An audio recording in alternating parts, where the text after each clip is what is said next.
The first rule of success is to have a vision. You see, if you don't have a vision of where you go, and if you don't have a goal where you go, you drift around and you never end up anywhere. It's like you can have the best ship in the world, you can have the best airplane in the world. If the pilot or the captain doesn't know where to go, it would just drift around. It would not end up anywhere, or most likely in the wrong place. So I was very fortunate that I stumbled onto my vision. I mean, as you know, I was born in 1947 in Austria after the Second World War. And I didn't really like Austria when I grew up. I couldn't wait to get out of there. I couldn't see myself becoming a farmer or a worker in a factory or anything like that. Even though my parents wanted me to stay there and have a normal life.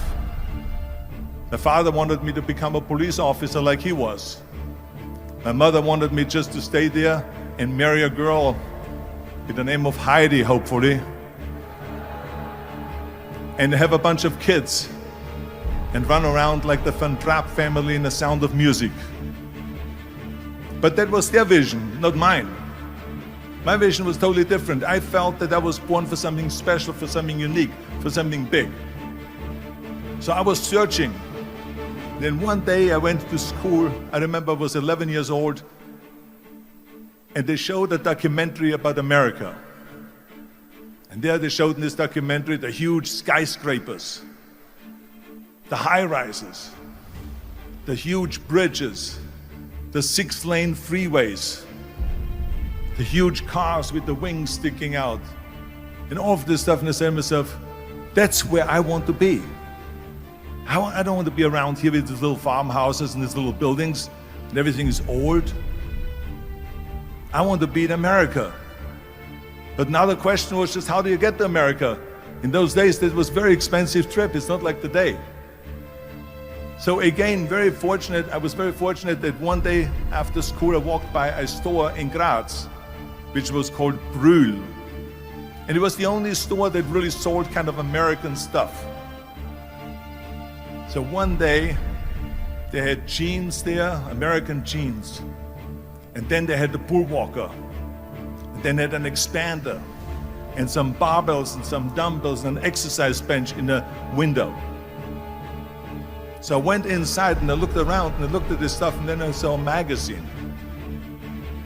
I saw a bodybuilding magazine that had Reg Park on the cover. Reg Park was then a 3-time Mr. Universe. And I saw him on the big screen as Hercules. And on the cover it said, how Reg Park, Mr. Universe, became the Hercules star. That's what the cover story was all about. So I looked at the cover and I said to myself, I got to get this magazine. So I bought the magazine, I took it home and I read it over and over from the front page to the back. It had everything in there, how he trained, how he was working out in Leeds, England, in a factory town, how he worked out every day for 3-4 hours and became the strongest man of Europe, and how he won Mr. Europe, Mr. Great Britain, and then eventually Mr. Universe. And how he won the second Mr. Universe and the third Mr. Universe. And how he was discovered to play the starring role in Hercules. I read that and I said to myself, wow, this is the blueprint for my life. This is exactly what I want to do. I want to become a bodybuilding champion just like Reg Park. I want to get into movies just like Reg Park. And I want to make millions of dollars and be rich and famous just like Reg Park. Do you know how great it felt that I knew where I was going? Imagine the majority of people don't know where they're going. I knew where I was going, that I'm going to become this bodybuilding champion just like him. So it was just a question of how do you do it? I was so relieved, because when you have a goal, when you have a vision, everything becomes easy. Because remember that in America, for instance, when you study, you will see the percentage of people that like their jobs. 74% hate their job in America. Now, there's not much different when you come to Europe. The majority of people don't like what they're doing because they're really not doing it because they didn't have a goal and they followed this goal. They just aimlessly drift around, and then all of a sudden there's a job opening, so they get that job because you have to work. But then when you work, it's a chore. It's work. It's not fun. So if you think about, only a quarter of the people really enjoy what they're doing in life. That is unbelievable if you think about it. So I felt so blessed that I knew what I was doing. It's like a medical student that studies and knows he wants to become a doctor. You know where to go. So I knew where to go. So people always ask me, when they saw me in the gym in the pumping iron days, they say, why is it that you're working out so hard? 5 hours a day, 6 hours a day, and you have always a smile on your face. The others are working out just as hard as you do, and they look sour in the face. Why is that? And I told people all the time, I said, because to me, I'm shooting for a goal. In front of me is the Mr. Universe title.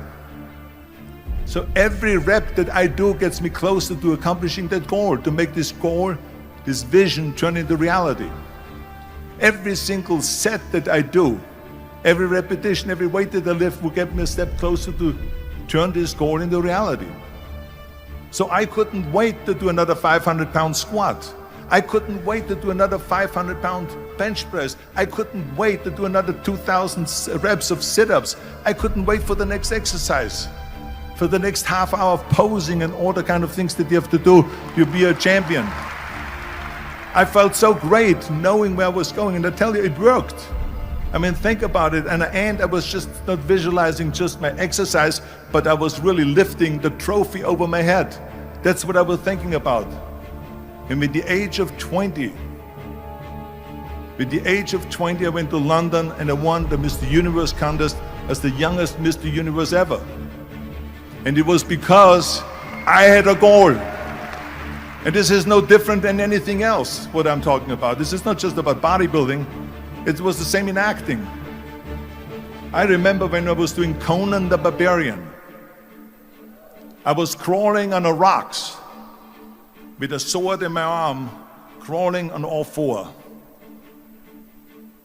And of course, being that it's Conan, I didn't have clothes on or anything like that, right? So I was kind of, my knees were bare, my elbows were bare and everything else. And I'm crawling on the rocks. So after 10 takes, my elbows were bleeding and my knees were bleeding.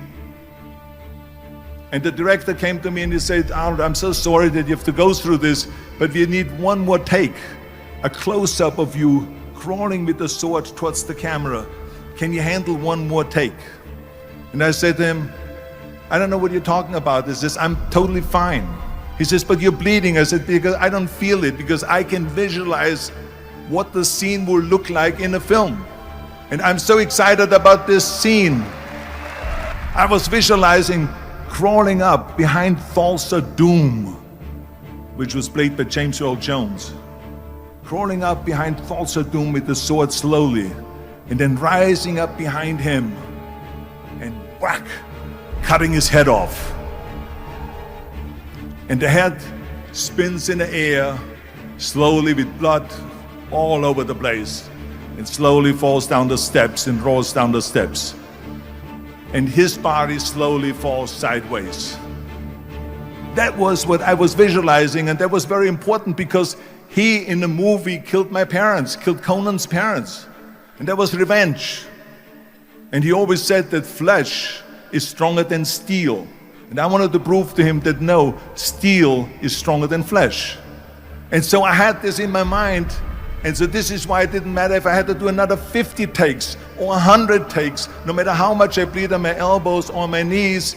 I saw that vision of the perfect scene, and it was an important scene, and I would do it over and over again until we got it. And the same thing is also in politics. I remember that in politics, I had a very clear vision that I will be the leader of California. This is as far as I could go because I was not born in America, so I could not run for president. So being the governor of the fifth largest state, I should say the largest state, the fifth largest economy in the world, was for me really the ultimate title, the ultimate accomplishment in politics. So even though people came up to me and says, why don't you go and run for something smaller, you're never gonna make it. I ran for governor, and then 2 months later I became governor of the state of California. Again, because I had a very clear vision what I'm gonna do with California. So let me tell you something, visualizing a goal and going after it makes it fun. You got to have a purpose no matter what you do in life. You got to have a purpose.